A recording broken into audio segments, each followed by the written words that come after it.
Hello friends, I welcome you all in one more knowledgeable interesting video. आज इस video में हम बात करने वाले हैं important case laws on faceless assessment. हाँ जी, आज मैं आपको इस वीडियो में कुछ इम्पॉर्टेंट केस लॉज बताऊंगा स्पेसिफिकली फेसलेस असेसमेंट से रिलेटेड।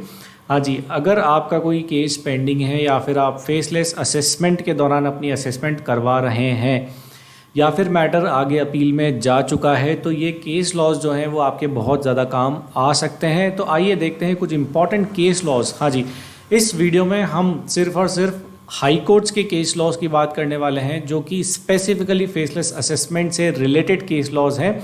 तो आइए देखते हैं कुछ इंपॉर्टेंट केस लॉज आज के इस वीडियो में।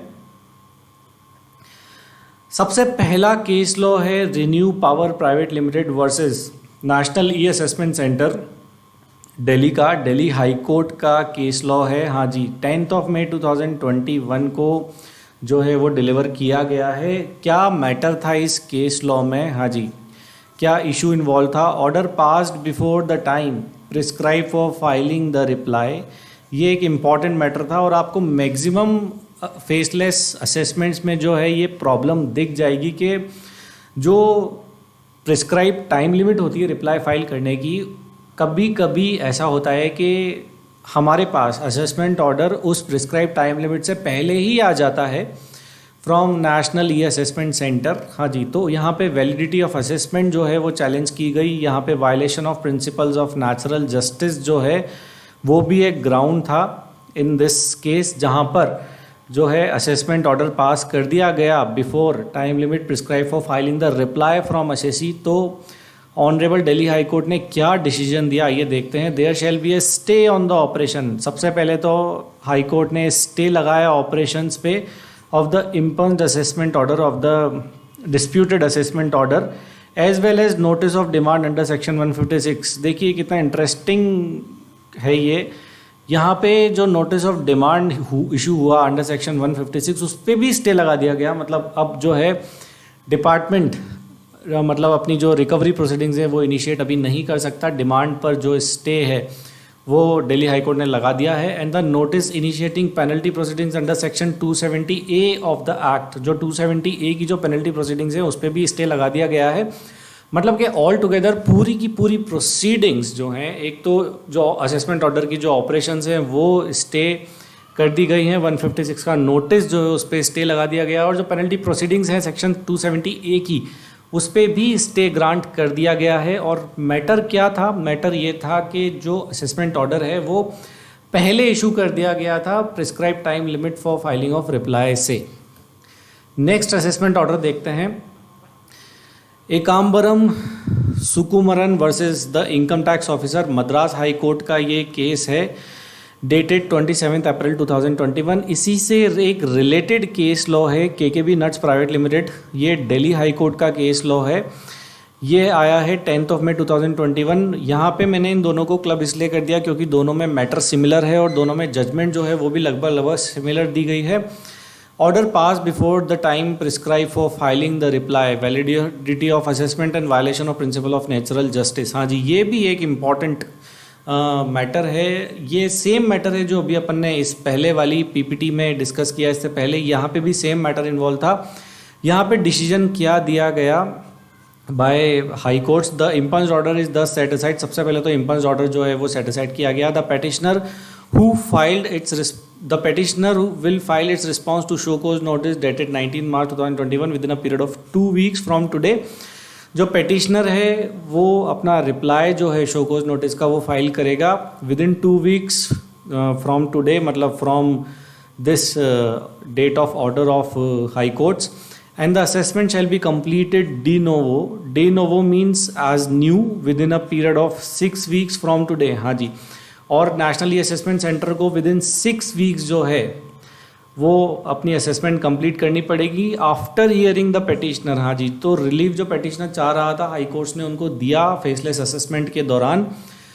पेटिशनर ये रिलीफ चाह रहा था कि उसको सुना जाए प्रॉपर और उसकी जो रिप्लाई की प्रिस्क्राइब टाइम लिमिट है उतना टाइम उसको दिया जाए ताकि वो अपने रिप्लाई प्रॉपरली फाइल किए जाएँ और जो असेसमेंट ऑर्डर पास हो उसमें उसका जो रिप्लाई है वो एटलीस्ट कंसिडर किया जाए। तो ये सारे रिलीफ जो है वो हाई कोर्ट ने दिए। नेक्स्ट देखते हैं Antony Alphonso Kevin Alphonso versus the income tax officer. ये भी मद्रास हाई कोर्ट का ही केस है और जो कि आया है 1 अप्रैल 2021 को। क्या मैटर था यहाँ पे भी वही मैटर था, order pass before the time prescribe for filing the reply, faceless assessment scheme decision किया दिया गया, द इम्पल्स्ड ऑर्डर स्टैंड्स क्वैश्ड। यहाँ पे जो ऑर्डर है वो स्ट्रेट अवे क्वैश किया गया and the case is remitted back to the second respondent to pass a speaking order. जो केस है वो वापस से रेमिट बैक किया गया नेशनल ई असेसमेंट सेंटर को कि वो एक स्पीकिंग ऑर्डर पास करे on merits in accordance with the law after considering the reply filed by the petitioner. वो पेटिशनर का जो रिप्लाई है, एसएससी का जो रिप्लाई है, वो कंसिडर करते हुए एक स्पीकिंग ऑर्डर पास करे। ये ऑर्डर दिया मद्रास हाई कोर्ट ने इसी केस में। यहाँ पे भी जो है वो असेसमेंट ऑर्डर पहले ही आ गया था, टाइम लिमिट जो रिप्लाई की टाइम लिमिट है उससे पहले ही असेसमेंट ऑर्डर जो है वो पास कर दिया गया था। हाँ जी, नेक्स्ट केस लॉ है Kanagavalli versus assistant commissioner of income tax Madras high court का। ये केस है 11 फरवरी 2021 को। क्या मैटर था यहाँ पे? Violation of principle of natural justice, show cause notice had been issued on 11 December 2019 listing the matter for personal hearing on 16 December 2019। Show cause notice issue होता है 11 दिसंबर को, जिसमें बोला जाता है कि पर्सनल हियरिंग फिक्स की जाती है 16 दिसंबर 2019 को।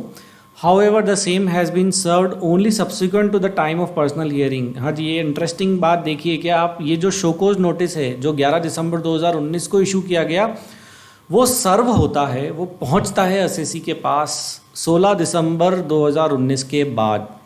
मतलब कि जो हियरिंग की डेट है, जो पर्सनल हियरिंग की डेट है, उसके बाद नोटिस उसके पास पहुंचा।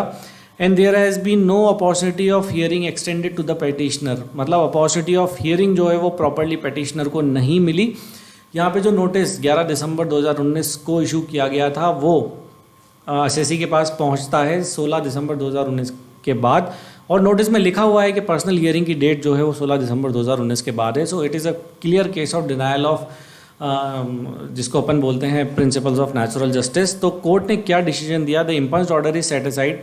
जो इम्पल्स्ड ऑर्डर था वो सेट असाइड किया गया। Direct that proceedings for assessment be completed after hearing the petitioner within a period of 6 weeks from today. ये डायरेक्शंस दिए गए असेसमेंट सेंटर को, फेसलेस असेसमेंट सेंटर को, कि वो पेटिशनर को सुने, उसको proper opportunity of being heard they, natural justice के प्रिंसिपल्स को कंप्लाई करे और विद इन 6 वीक्स जो है वो हियरिंग जो है वो कंप्लीट करे।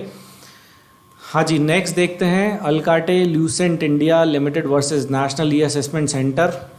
दिल्ली हाई कोर्ट की जजमेंट है, डेटेड अप्रैल 26, 2021।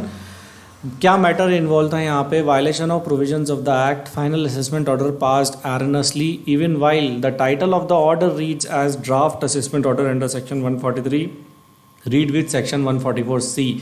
यहाँ पे जो ड्राफ्ट असेसमेंट ऑर्डर इशू, मतलब जो ड्राफ्ट तो पहले इशू हो गया था, जो फाइनल असेसमेंट ऑर्डर जो है वो इशू हुआ, उस फाइनल असेसमेंट ऑर्डर के टाइटल पे, मतलब जो उसकी हेडिंग थी वहाँ पे लिखा हुआ था ड्राफ्ट असेसमेंट ऑर्डर। देखिए कितना बड़ा वायलेशन ऑफ लॉ है। मतलब एक फाइनल असेसमेंट ऑर्डर इशू हो रहा है और उसके ऊपर हेडिंग पे लिखा जा रहा है that it is a draft assessment order under section 143(3) read with section 144C। कितना बड़ा लैक ऑफ कंप्लायंस है कि असेसमेंट सेंटर ने जो है वो इनकम टैक्स एक्ट के प्रोविजंस को इग्नोर किया, कंप्लाई प्रॉपर्ली नहीं किया। कोर्ट ने क्या डिसीजन दिया? There shall be a stay on the operation of the impugned order. आगे का डिसीजन अभी पेंडिंग है इस वाले मैटर में। सबसे पहली हियरिंग पे जो है वो ऑर्डर पे स्टे लगा दिया गया। हाँ जी, तो ये था हमारा video important case laws on faceless assessment centre. अगर आपको वीडियो पसंद आया तो प्लीज़ वीडियो को लाइक ज़रूर कर दें। अगर आप इनकम टैक्स की नॉलेज, केस लॉज की नॉलेज समय समय पे चाहते हैं तो हमारे चैनल को सब्सक्राइब ज़रूर कर लें। और अगर आपकी इनकम टैक्स से रिलेटेड कोई भी क्वेरी है तो आप कमेंट बॉक्स में कमेंट करके हमसे वो क्वेरी पूछ सकते हैं। Thank you, thanks a lot, bye.